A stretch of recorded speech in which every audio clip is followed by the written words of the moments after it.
මම ඔයාලට ලස්සන පාක් එකක් පෙන්වන්න ආවේ නැහැ.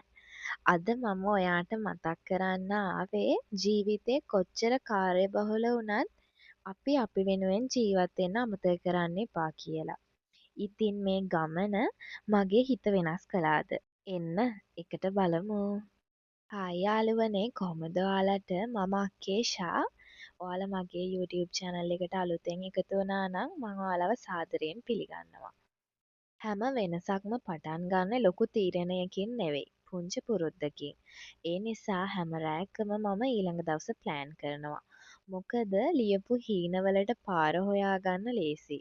අද මගේ ලිස්ට් එකේ තිබුණේ එකම දෙයක්. ටික වෙලාවක් හරි මට මාව හම්බ වෙන්න යන්න. ඉතින් අද මම යන්නේ බෙල්ලන්විල.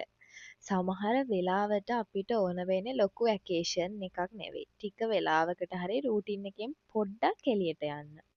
ඉතින් මං පෝය දවසෙත් හිතාගෙන හිටියා බෙල්ලන්විල පන්සලට යන්න ඕනේ කියලා. මට එදත් යන්න බැරි වුණා.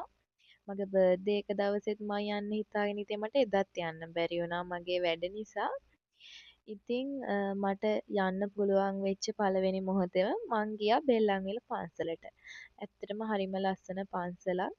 යනවා නම් ටිකක් නිස්කලංකව ඉන්න බලාගෙන යන්න ඕන. ඉතින් ඔයාලා දන්නවා ඇති මේ පන්සලේ තියෙන වටිනාකම. ඔයාලත් මේ අවට ඉන්න කෙනෙක් නම් අනිවාර්යෙන්ම බෙල්ලන්විල පන්සලට යන්න අමතක කරන්න එපා.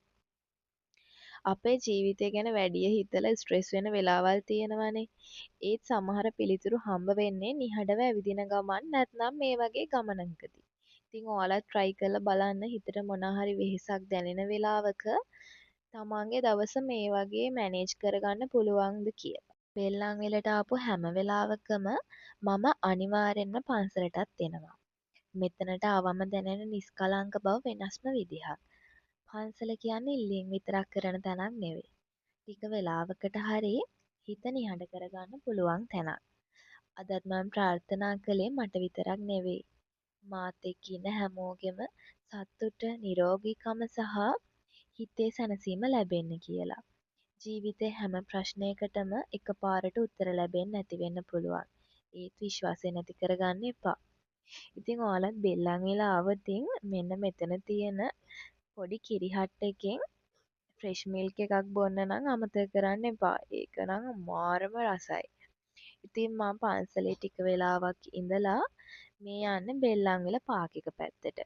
බෙල්ලන්විල පන්සල ගාව ඉඳන් ලොකු දුරක් නැහැ බෙල්ලන්විල පාක් එකට.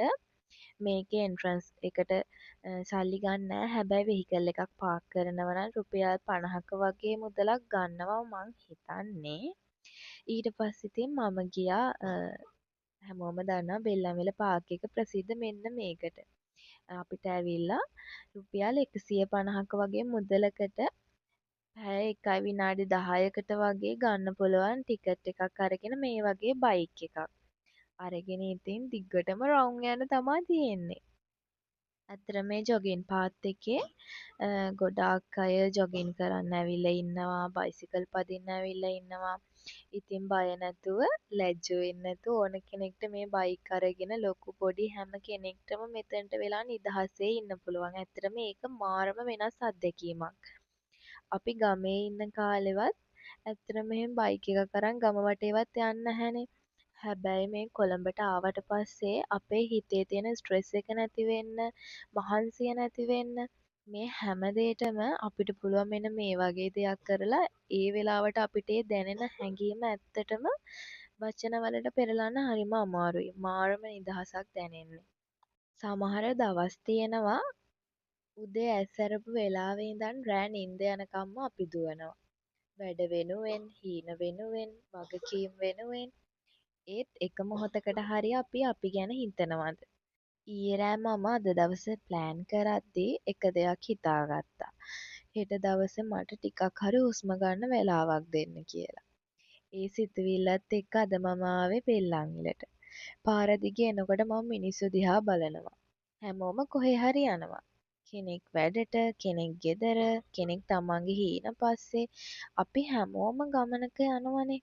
ඒත් සමහර වෙලාවට අපිට අමතක වෙනවා ගමනාන්තයට වඩා ගමනත් විඳින්න කියලා. බෙල්ලන්විලට ඇවිත් මම මුලින්ම දැනුනේ නිස්කලංක බව. වාහන සද්ද වෙනුවට කුරුල්ලන්ගේ සද්ද. දුවන ජීවිතය වෙනුවට නිදහසේ හුස්ම ගන්න පුළුවන් තැන. අවුරුදු ගානකට පස්සේ ආයෙත් බයිසිකලයක් පදිනකොට මට මතක් වුණේ ජීවිතෙත් මේ වගේමයි කියලා. බයිසිකලේ බැලන්ස් එක තියාගන්න නම් නවතින්න බෑ. පැඩල් කරන්නම වෙනවා. සමහර වෙලාවට හෙමින්, සමහර වෙලාවට වේගෙන්, ඒත් ඉස්සරහට. ජීවිතෙත් එහෙමයි. කවුරු මොනවා කිව්වත් අපේ වේගය අපිම තීරණය කරන්න ඕන. හැමදාම අනිත් අයත් එක්ක තරඟ කරන්න ඕන නැහැ. ඊයේ හිටපු අපිට වඩා අද ටිකක් හොඳ වෙන්න පුළුවන් නම් ඒ ඇති. බයිසිකලේ පදිද්දි හමන හුළඟ, අහස, කොළ පාට මේ හැමදේම මට එක දෙයක් මතක් කළා. සතුට කියන්න මිල අධික දෙයක් නෙවෙයි. සමහර වෙලාවට ඒක හම්බ වෙන්නේ නිදහසේ හුස්ම ගන්න පුළුවන් පැයකින්. ෆෝන් එක පැත්තකින් තියලා හිතට ඇහුම්කන් දෙන මොහොතකින්.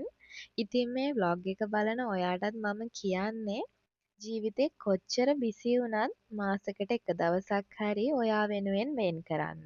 අලුත් තැනකට යන්න, ඇවිදින්න, බයිසිකලයක් පදින්න, නැත්නම් නිහඬව ඉඳගෙන අහස දිහා බලන්න. මොකද ජීවිතේ ලස්සන වෙන්නේ ලොකු දේවල් නිසා නෙවෙයි. මේ වගේ පුංචි මොහොතවල් නිසා. අද මේ ගමන මගේ හිතට හරිය ලස්සන මතකයක් එකතු කරා. ඉතින් ඔයාලටත් පුළුවන් ඔයාලගේ පවුලේ අය එක්ක, ඔයාගේ යාළුවෝ එක්ක, ඔයා ආදරය කරන අය එක්ක මේ වගේ තැනකට ඇවිල්ලා මාරම නිදහසේ එක පැයක් ගත කරත් හොඳටම ඇති. ඉතින් මට ඇත්තටම මාරම සතුටින් ඉඳපු දවසක් මේ දවස. අපි දවසෙම වැඩ කරනවා, බෝඩින් එකට යනවා, කනවා, නිදා ගන්නවා. ඇත්තටම ඒ වගේ දේවල් වලින් ඈත් වෙලා අපිට එක දවසක් හරි මේ වගේ නිදහසේ සතුටින් ජීවත් වෙන්න පුළුවන් නම් මට හිතෙන විදිහට ඒක තමා අපේ ජීවිතේ අපි ගන්න ඕන ලොකුම සතුට. බෙල්ලන්විල පාක් එකට ආවොතින් බයිසිකල් පදින්න විතරක්ම නෙවෙයි ඉතින්. ජොගින් යන්න පුළුවන්. එතකොට අපිට නිදහසේ වාඩි වෙලා කතා කර කර ඉන්න පුළුවන් මෙන්න මෙතන. පොඩි පොඩි ස්ටෝල් තියෙනවා. ඒ වගේ කෑම අරගෙන කන්න පුළුවන්. ආයේ පොඩි පොඩි ඔය සෙල්ලම් කරන්න තැන් තියෙනවා. ඉතින් ඇවිල්ලා ලොකු පොඩි හැම කෙනෙක්ටම නිදහසේ ඉන්න පුළුවන් තැනක් තමයි මේ බෙල්ලන්විල පාක් එක කියන්නේ. ඉතින් පාක් එක ඇතුලේ විතරක් නෙවෙයි පාක් එකෙන් එළියෙන් බඩිරිංගු දොඩම් මේ වගේ පුංචි පුංචි ස්ටෝල් එහෙම තියෙනවා. ඉතින් ඔයාලට පුළුවන් ඇත්තටම මේ පැත්තට ආවොතින් මාරම නිදහසේ තමන්ගේ එක හවස් වරුවක් ගත කරන්න. ඉතින් හවසට විතරක් නෙවෙයි දවසේ ඕනම වෙලාවක එන්න පුළුවන්. අවුව තියෙන වෙලාවට ආවොතින් ඉතින් චුට්ටක් අමාරුයි. මොකද මේ දවස්වල රස්නෙත් වැඩිනේ. ඔයාලා හවස 3න් පස්සේ වගේ ආවොතින් මාරම නිදහසේ ඉඳලා යන්න පුළුවන් තැනක් තමයි මේ බෙල්ලන්විල කියන්නේ. ඉතින් ඔයාලත් ඇවිල්ලා තියෙනවා නම් මට පහලින් කමෙන්ට් එකක් දාන්න අමතක කරන්න එපා. ගමනක් කියන්නේ ඩෙස්ටිනේෂන් එකට යන එක විතරක් නෙවෙයි. පාර දිගේ දකින දේවල්, හිතට එන අදහස්, අහම්බෙන් හම්බ වෙන මොහොතවල් ඒවත් ගමනේ කොටසක්. අද මේ ගමනේ කොටසක් වුණ ඔයාට ගොඩාක් ස්තුතියි. මේ ව්ලොග් එක බලලා ඔයාටත් ටිකක් හරි හිතට නිදහසක් දැනුණ නම් අදම ඔයා වෙනුවෙන් පොඩි වෙලාවක් වෙන් කරන්න. මේ වගේ තවත් ලයිෆ්ස්ටයිල්, බියුටි, ට්‍රැවල් සහ සෙල්ෆ් ග්‍රෝත් ව්ලොග්ස් බලන්න කැමති නම් මේ channel එකත් එක්ක එකතු වෙන්න අමතක කරන්න එපා. ඔයාගේ අදහස් කමෙන්ට් එකකින් ලියලා යන්න. මම මේ හැම කමෙන්ට් එකක්ම ආදරෙන් කියවනවා. එහෙනම් ඊළඟට ලස්සන ගමනකින් නැවතත් හමු වෙමු. බයි.